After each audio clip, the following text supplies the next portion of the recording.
Eh bien, nos pensées peuvent soit nous aider, soit nous faire du mal. Donc, si vous luttez avec vos pensées, ne ratez pas notre émission d'aujourd'hui.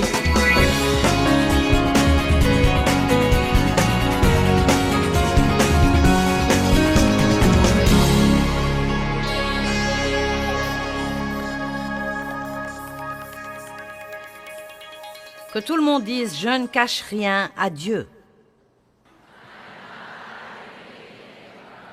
Dieu vit en moi et il sait absolument tout.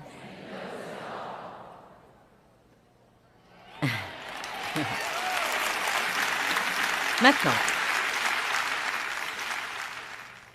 je ne vais pas lire tous ces versets car je veux vous parler d'autre chose. Mais Matthieu 5, 28 dit que l'adultère se commet dans le cœur. Ce qu'il ne faut pas, c'est regarder une femme pour la convoiter.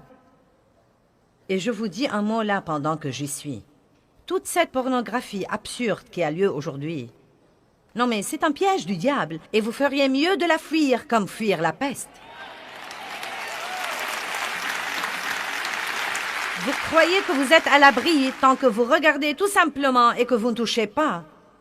Mais c'est une pensée trompeuse. Car si vous avez commis l'adultère dans votre cœur, c'est comme si vous l'aviez commise en réalité. La Bible dit que haïr son frère équivaut à l'assassiner. Vous feriez mieux de commencer à pardonner aux autres. Ne passez pas votre vie offensée. Oh, ce qu'on m'a fait est vraiment injuste. Oh, essayez de vous oublier. Essayez de comprendre ce que vous faites vous-même aux autres.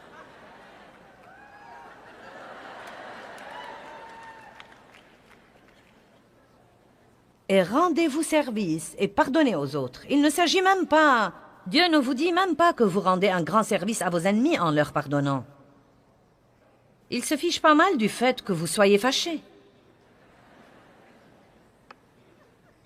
Fâchez-vous contre quelqu'un pour 3 semaines et dites-lui « Je te pardonne ». Il ne saura pas de quoi vous parlez. Il dira « Pourquoi ?» Rendez-vous service. Ne vivez pas comme ça. Ne vivez pas tout le temps avec ce gâchis au-dedans de vous. Vous ne pourrez pas entendre Dieu avec ce gâchis ou être mené par le Saint-Esprit quand vous êtes rempli de soucis et d'anxiété et de crainte et de l'absurdité de vouloir plaire aux autres. Maintenant, je peux vous dire quelque chose. Si vous n'avez jamais prêté attention à ce qui se passe en vous, ça ne va pas s'arranger du jour au lendemain. Car le diable a des forteresses. La pensée est le champ de bataille. Et il commence, quand nous sommes jeunes, à nous inculquer de mauvaises pensées et à nous donner des modes de pensée et des façons de penser et de mauvaises mentalités. Et je ne sais pas si vous vous rendez compte à quel point vous devenez fort quand vous vous décidez. Mais ça marche dans le négatif aussi bien que dans le positif. C'est vraiment surprenant ce qu'une personne est capable de faire quand elle se décide. Et vous ne laissez aucune place pour aucune autre pensée. C'est comme si vous disiez « Eh bien non, je vais faire ça ». Une fois que vous avez cette façon de penser, le diable ne peut pas vous arrêter. Il ne peut pas vous arrêter. Mais si vous avez une mauvaise façon de penser, Dieu ne peut pas vous aider. Il peut vous montrer la vérité. Le diable travaille si dur pour vous éloigner de la parole. C'est la seule vérité que nous avons. Qu'est-ce que la vérité? Jésus dit « Je suis la vérité ». Quel chemin emprunter dans la vie? Jésus dit « Je suis le chemin ». Où est-ce que je peux trouver une vie? Jésus dit « Je suis la vie ». Ce que vous cherchez se trouve en lui. Dieu a mis le tout en lui et vous l'a donné en cadeau et il viendra vivre en vous. Et par lui, vous pouvez avoir une vie formidable. Mais vous ne le saurez pas si vous ne lisez pas sa parole.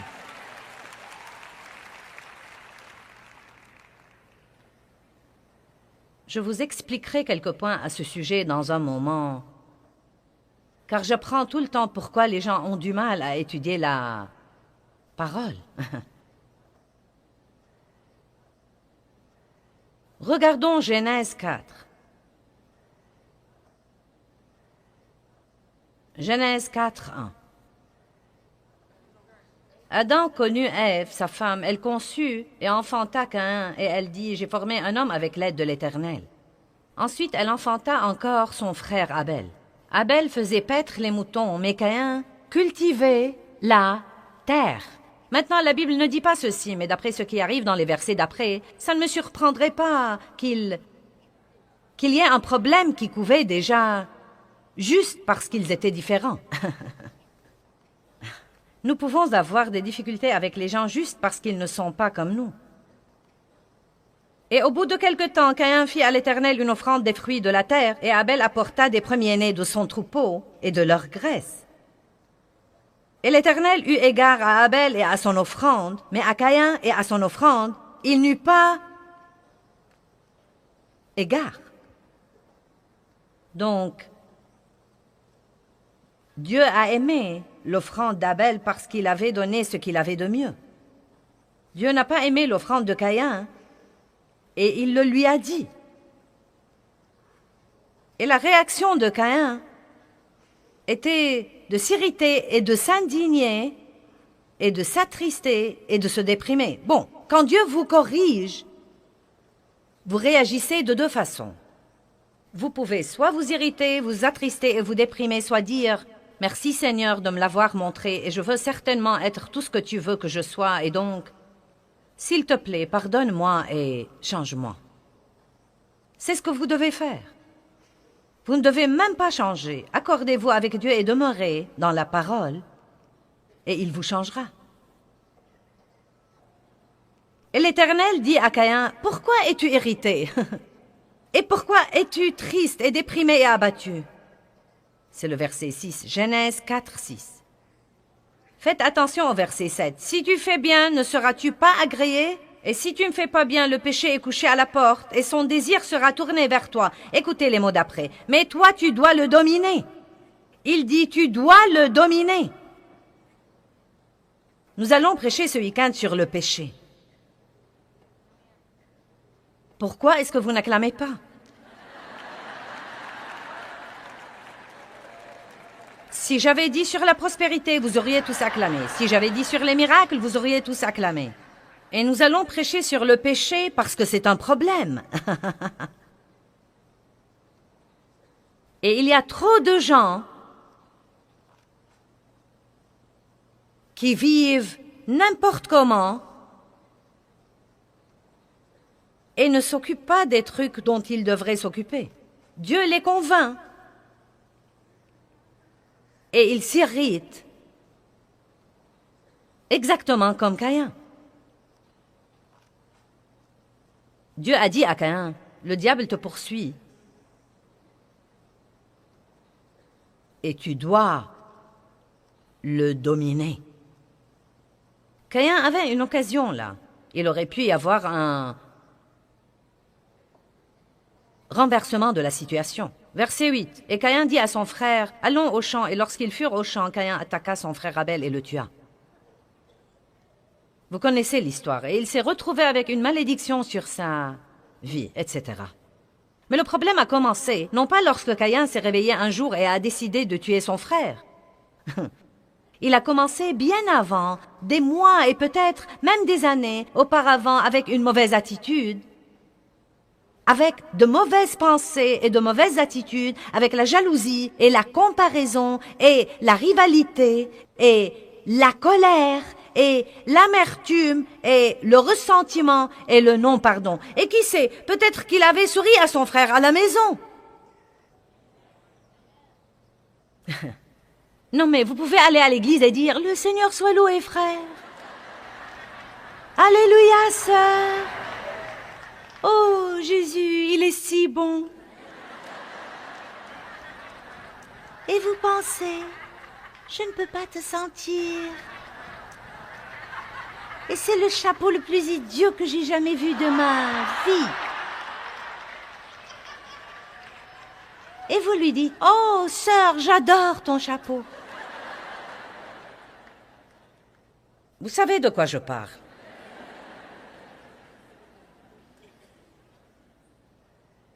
Est-ce que Dieu aime la condition de votre pensée? Prenez la responsabilité de vos pensées. Plus vos pensées sont meilleures, plus votre vie sera meilleure. Plus vos pensées sont meilleures, plus le ciel sera content de vous. Choisissez vos pensées avec soin. Romains chapitre 8, versets 4 jusqu'à 6.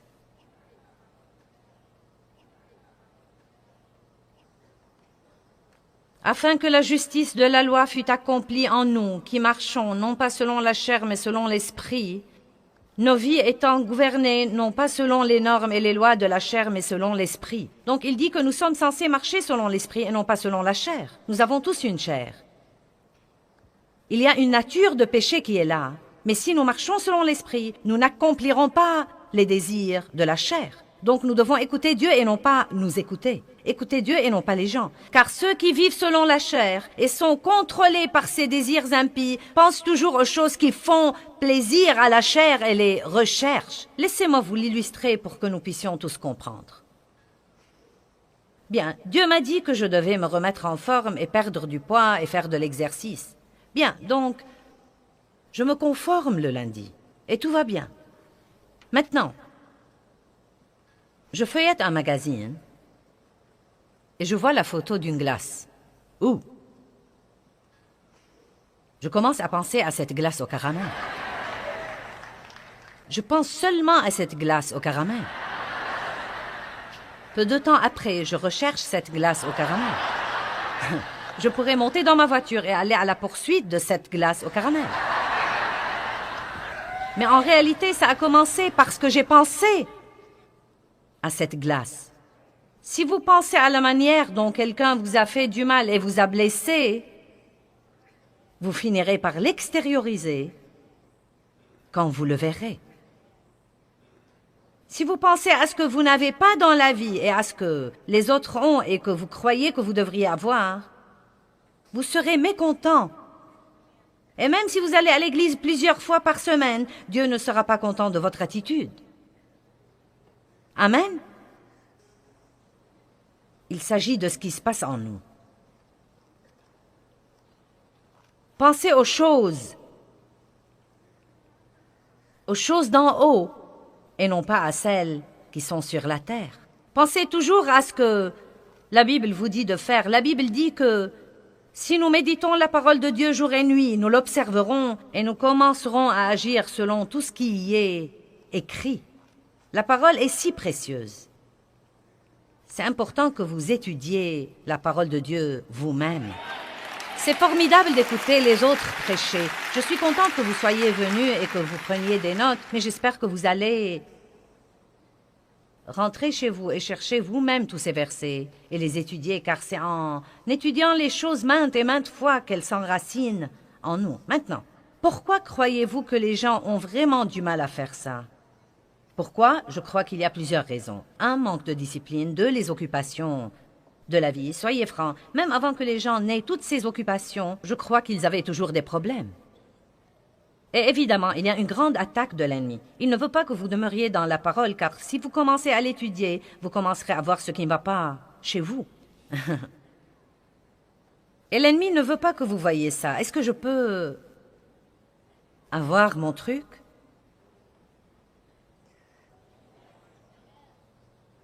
La Bible dit que la parole ressemble à un miroir. Et quand nous la regardons, nous voyons le Christ, mais nous voyons aussi ce que nous ne sommes pas. Oups, ça va.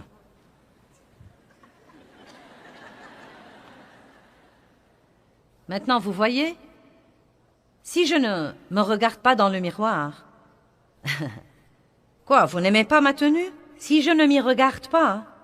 Je pourrais aller et venir comme ça toute la journée sans même le savoir. Je vois parfois l'accoutrement de certains et je n'en reviens pas. Non mais...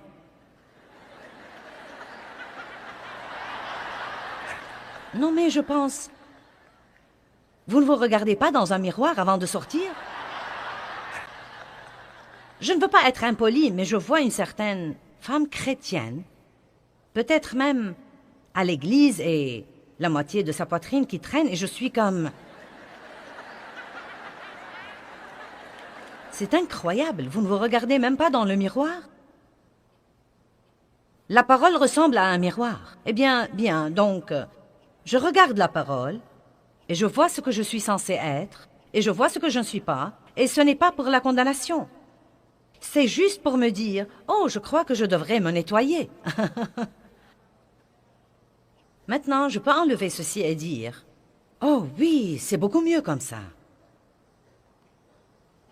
C'est beaucoup plus beau. Nous sommes prédestinés à être semblables à l'image de Christ. Nous sommes prédestinés à être transformés, complètement changés. Et Romains 12 dit par le renouvellement de votre pensée. Dieu veut vous donner une vie formidable et Romains chapitre 12 dit que nous devons étudier la parole de Dieu et que nous devons renouveler nos pensées continuellement et qu'à ce moment-là, nous allons vraiment expérimenter le merveilleux plan de Dieu pour nos vies. La pensée doit être renouvelée et voici l'outil du renouvellement de nos pensées. Car vous ne savez pas que vous pensez mal avant de vous regarder là-dedans et découvrir comment Dieu pense. Toutes ces pensées puantes que nous pensons dans le monde, nous croyons que c'est comme ça que nous devons penser. C'est la façon de penser de tout le monde. Maman, papa pensent de cette façon. Tous les gens pensent de cette façon. Vous n'essayez même pas de penser d'une façon spécifique, car vous pensez tout ce que le diable décharge dans votre tête, et vous ne savez même pas que vous avez le choix. Mais la vérité est que vous pouvez choisir ce que vous voulez penser.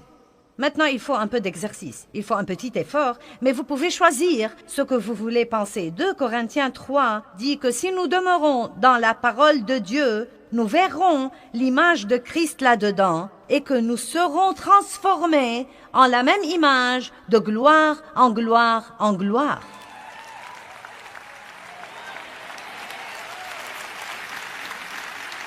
Maintenant, je veux que vous compreniez ceci parce que c'est très important. J'y ai pensé dernièrement. Vous savez, c'est surprenant que tant de gens aujourd'hui aient du mal à prier et à bien étudier la Bible. Et je comprends ça, car je suis passé par là. Je ne veux pas dire que c'est surprenant que vous ayez du mal à faire ça. Nous sommes tous passés par là. Évidemment, nous savons, c'est le diable, il essaye de m'éloigner de la parole. Mais j'arrive aussi à la conclusion que c'est en grande partie parce que, et je veux que vous m'écoutiez et que vous compreniez ceci, c'est en grande partie parce que nous avons une mentalité légaliste là-dessus, plutôt que de l'aborder avec une attitude de liberté et d'enthousiasme et de demander à Dieu de vous mener dans votre vie de prière et de vous mener également dans la manière d'étudier. Nous avons ces... Non mais si vous voulez, ce sont presque comme des lois religieuses. Pour une raison ou pour une autre, je ne sais pas si c'est le cas pour vous, mais la plupart des gens croient qu'ils sont vraiment spirituels s'ils peuvent lire toute la Bible tous les ans et prier 1 heure tous les jours. C'est plutôt drôle que l'on ne puisse jamais l'accomplir parfois, et je crois que nous essayons parfois de le faire pour les mauvaises raisons. Dieu ne nous aidera jamais à le faire. Si vous lisez la Bible tous les ans, cela ne veut pas dire que vous savez tout.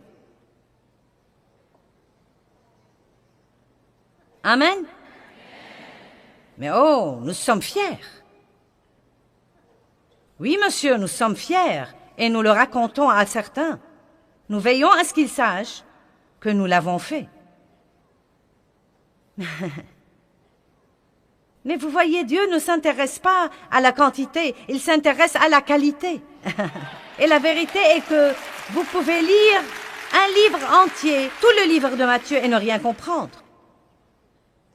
Mais d'un autre côté, vous pouvez méditer un verset toute une semaine, mais vous le comprenez. Et vous dites, je l'ai compris. Oui, je l'ai compris. La plupart des gens ne vont pas dire, waouh! Un verset! Ouh, je veux que vous sachiez que pendant toute une semaine, j'ai lu ce verset. Maintenant, nous en aurions honte. Dieu n'exige absolument pas les mêmes choses de tout le monde et soyez sûr qu'il ne s'attend pas à ce que tout le monde fasse tout ce qu'il demande de faire exactement de la même façon. Quelqu'un pourrait prier 3 heures tous les matins et quelqu'un d'autre ne peut prier plus de 2 minutes chaque fois, mais il pourrait prier toute la journée. Vous savez, vous devez arriver au point où vous arrêtez de tout compter. Vous savez que David a en fait été maudit parce qu'il a compté le peuple. Et parfois, nous comptons beaucoup trop. Combien de fois ai-je prié? Combien ai-je lu? Combien de fois ai-je fait ceci? Combien ai-je fait cela? Et combien de fois suis-je allé à l'église? Pourquoi n'apprenez-vous pas à vivre avec Dieu et chaque fois que vous en avez l'occasion, vous essayez de lire la parole? Ce pourrait être un repas complet ou être un petit quelque chose. Cela pourrait être lire une page quand vous êtes dans la salle de bain. Est-ce que vous me suivez là-bas? Débarrassez-vous de toutes ces mentalités légalistes et de ces idées préconçues sur la manière dont vous devez faire ça. Vous n'êtes pas censé le faire comme Charles Finney le faisait. Vous n'êtes pas censé le faire comme Billy Graham le fait ou comme Joyce Meyer le fait. Vous n'êtes pas censé le faire comme... Vous devez juste prier et laisser Dieu vous donner un plan pour votre vie et le suivre.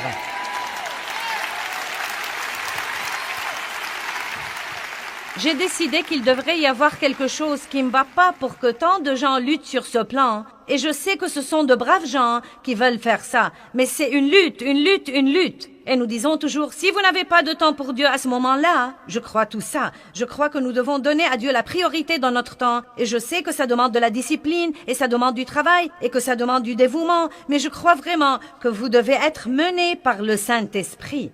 Il y a des gens qui sont mieux le matin et d'autres mieux le soir. Mon mari a dû pendant des années se lever tôt pour aller au travail, pour pouvoir étudier avant de partir, et il passait son heure du déjeuner tous les jours, pendant des années, à marcher dans le quartier où se trouvait son lieu de travail et à parler à Dieu. Et il arrivait au travail un peu tôt et il lisait. Et vous savez, il étudiait quelques versets, il lisait la Bible. Et vous savez, Dave a un ministère mondial. Il n'a pas suivi un certain modèle, il a simplement suivi Dieu.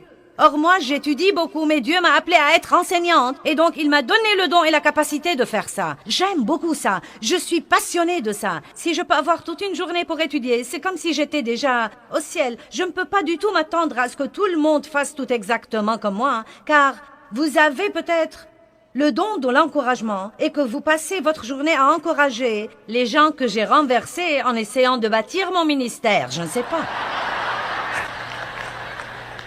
Allez!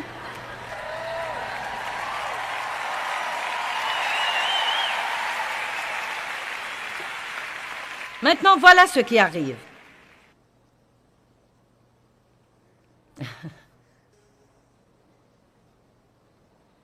La Bible dit que nous serons modelés à l'image de Christ. Eh bien,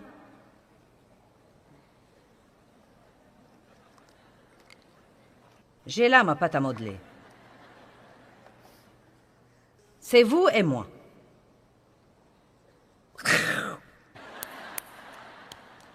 Ouh! Que fais-tu, Dieu?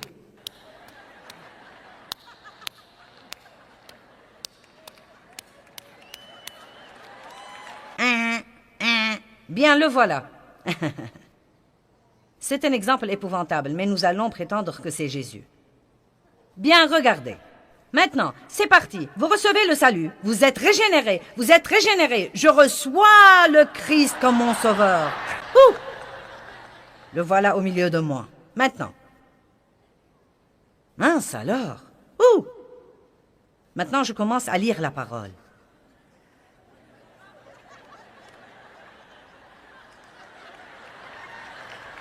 Vous pouvez le voir de ce côté.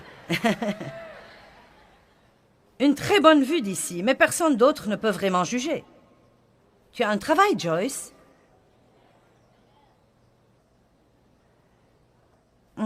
Ceci doit s'en aller. Oh. Bien. Oh, pas ça!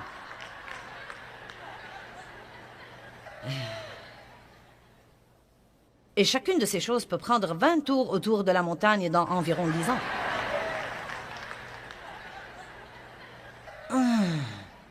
Ouf, eh bien, maintenant, il commence à comprendre un peu mieux, là. Ouh. Ensuite, on n'a pas le temps de dire ouf. Là, vous ressemblez à Jésus.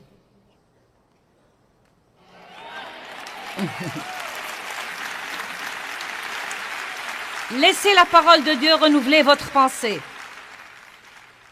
Apprenez à bien penser. Apprenez à prendre position contre le péché et prenez la décision de vivre pour la gloire de Dieu.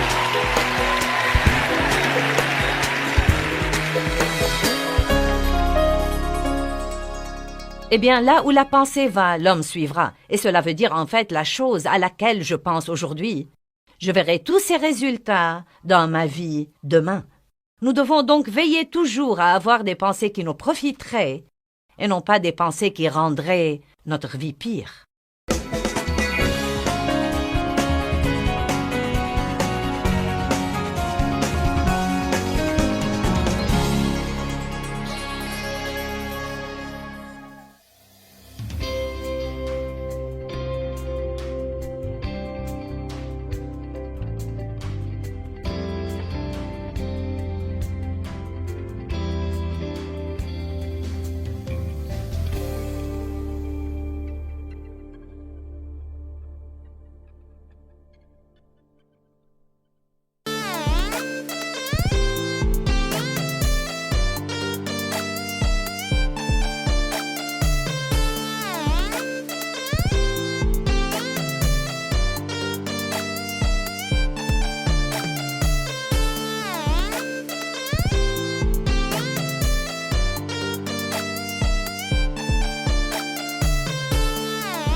Anh không người hỡi, bao đắm say ta có bên người còn đâu, làn tuyết trắng mùa đông khóc nhau, nhìn từng con phố ngày xưa vắng lặng, tuyết trắng buồn sẽ có hoài. Ngày xưa ấy một lần lầm lỡ, thế nhưng lại đau vì ta mất nhau. Người không thứ tha đời ta ngỡ ngàng, để cho thương nhớ về trong lỡ ngày ta xa một ngày mùa đông, tuyết rơi lạnh cóng xót xa hoài mong. Bóng tuyết rơi một đời tạ tơi, đóng băng